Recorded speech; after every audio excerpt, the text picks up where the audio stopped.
আজকে ডিমের একটা দুর্দান্ত রেসিপি আপনাদের সঙ্গে শেয়ার করব। আজকে বানাবো এগ বাটার মশলা। তাহলে দেরি না করে রান্নাটা শুরু করি। তার আগে বলি, আমি মৌমিতা, আমার স্বাদের সন্ধান কুকিং চ্যানেলে আপনাদের সবাইকে স্বাগত।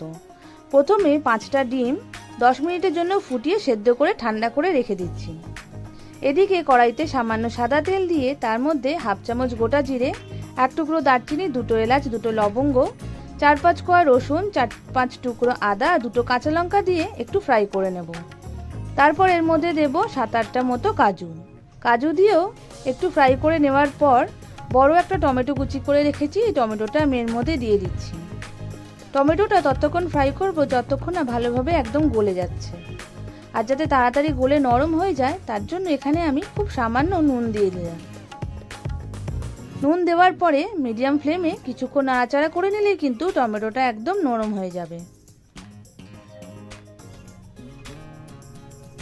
টমেটো নরম হয়ে গেছে, এবার কড়াই থেকে নামিয়ে ঠান্ডা করে মিক্সিং জারে দিয়ে একটা স্মুথ পেস্ট বানিয়ে নিচ্ছি। এই মশলাটার জন্যই কিন্তু গ্রেভিটা অনেক বেশি টেস্টি হবে। এরপর কড়াইয়ের মধ্যে ছোট 1 কিউব বাটার দিলাম, সঙ্গে দিলাম বড় চামচের 1 চামচ সাদা তেল, যাতে বাটারটা পুড়ে না যায়। বাটারটা ভালো করে গলে যাওয়ার পর আমি এর মধ্যে দিয়ে দেবো খুব সামান্য হলুদ আর লঙ্কার গুঁড়ো, ভালো করে মিশিয়ে নিচ্ছি।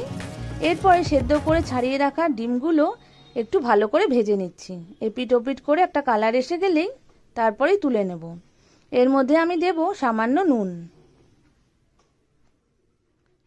লো ফ্লেমে ভেজে নিয়েছি একটু লালচে করে।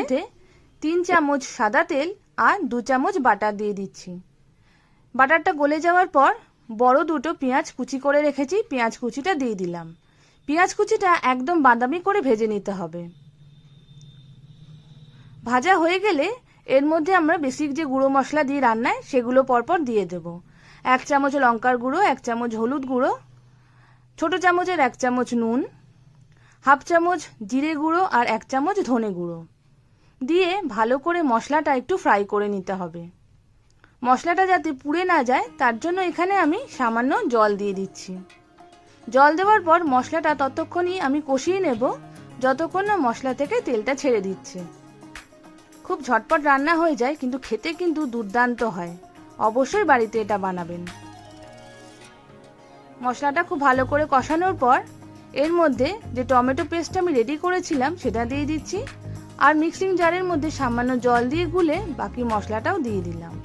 ততক্ষণ কষিয়ে নিতে হবে যতক্ষণ না মশলা থেকে তেলটা ওপরে ভেসে উঠছে। মশলা ভালো করে কষানো হয়ে গেলে এর মধ্যে আমি 3 চামচ ক্রিম দিয়ে দিচ্ছি। ক্রিম দেওয়ার পর আবারও একটু ভালো করে নাড়াচাড়া করে নেওয়ার পর 1 চামচ কেশরি মেথি আর 1 চামচ গরম মশলা অ্যাড করেছি, সেটা আমি কিন্তু ভুল করে স্কিপ করে ফেলেছি। এরপর এর মধ্যে ডিমগুলো দিয়ে ওপর থেকে 1 চামচ চিনি দিয়ে নিলাম। চিনি দিলাম টমেটোর যে টক ভাবটা আছে সেটা ব্যালেন্স করার জন্য। মিনিট খানিকের জন্য মশলার সাথে ডিমটা ফুটিয়ে নিলেই কিন্তু রেডি হয়ে যাবে এগ বাটার মশলা। অবশ্যই বাড়িতে বানাবেন, আমাকে কমেন্ট বক্সে জানাবেন কেমন হয়েছে। আমার রান্না ভালো লাগলে আমার চ্যানেলটাকে লাইক, শেয়ার এবং সাবস্ক্রাইব করবেন। বেল আইকন ক্লিক করতে একদম ভুলবেন না। পরোটা, নান পরোটা, বাটার নান, যেভাবে খুশি আপনারা পরিবেশন করতে পারেন। আজকের মতো এই অবধি, আসবো অন্য কোনো রান্না নিয়ে। ততদিনের জন্য নমস্কার।